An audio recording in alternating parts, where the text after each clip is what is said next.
Shalom, saya Pendeta Jesse Rait berada di Motung, Danau Toba, Sumatera Utara. Saya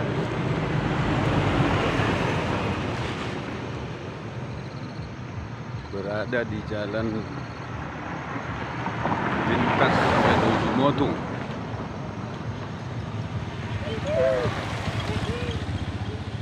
Dan pada kesempatan ini saya mau memperkatakan firman Tuhan, yaitu dalam Yesaya pasal 53. Inilah pemandangan Motung Keajibatan.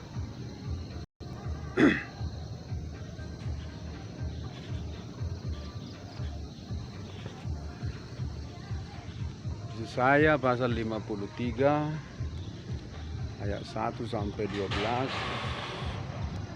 Firman Tuhan berkata, pasal, siapakah, ayat 1, siapakah yang percaya kepada berita yang kami dengar, dan kepada siapakah tangan kekuasaan Tuhan dinyatakan?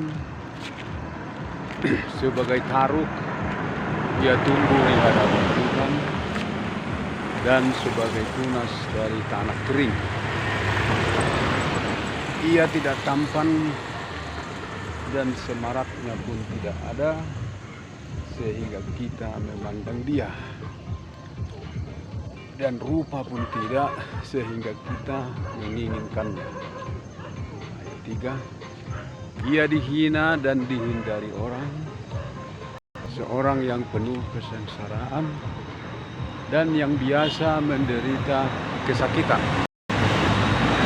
Ia sangat dihina sehingga orang menutup mukanya terhadap dia, dan bagi kita pun ia tidak masuk hitungan. Tetapi sesungguhnya penyakit kitalah yang ditanggungnya, dan kesengsaraan kita yang dipikulnya. Padahal kita mengira dia kena tulah, dipukul, dan ditindas Allah. Ayat 5. Tetapi dia tertikam oleh karena pemberontakan kita, dia diremukkan oleh karena kejahatan kita.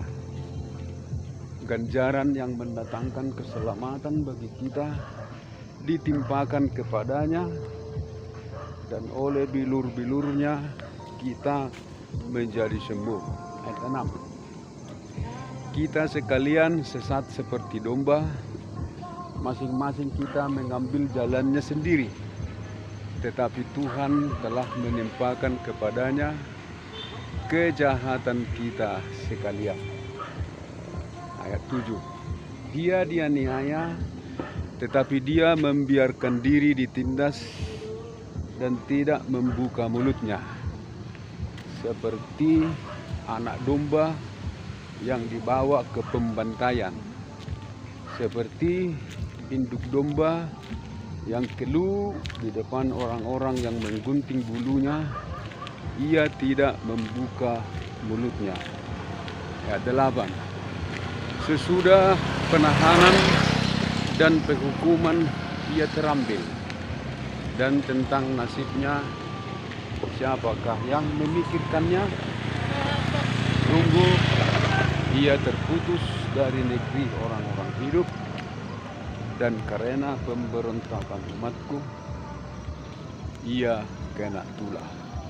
Ayat 9. Orang menempatkan kuburnya di antara orang-orang fasik, dan dalam matinya ia ada di antara penjahat-penjahat. sekalipun ia tidak berbuat kekerasan dan tipu tidak ada dalam mulutnya. Ayat 10. Tetapi Tuhan berkehendak meremukkan dia dengan kesakitan. Apabila ia menyerahkan dirinya sebagai korban bersalah, ia akan melihat keturunannya. Umurnya akan lanjut dan kehendak Tuhan akan terlaksana olehnya.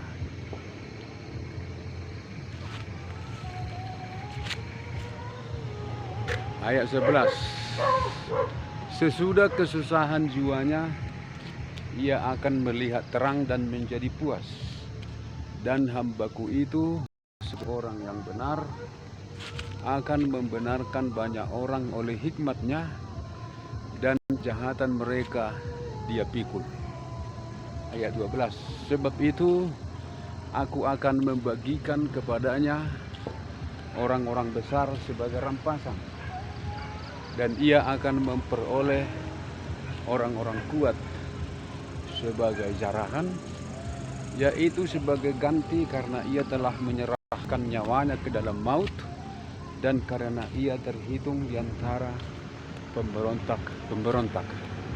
Sekalipun ia menanggung dosa banyak orang dan berdoa untuk pemberontak. Sekianlah puji Tuhan. Tuhan memberkati. Shalom.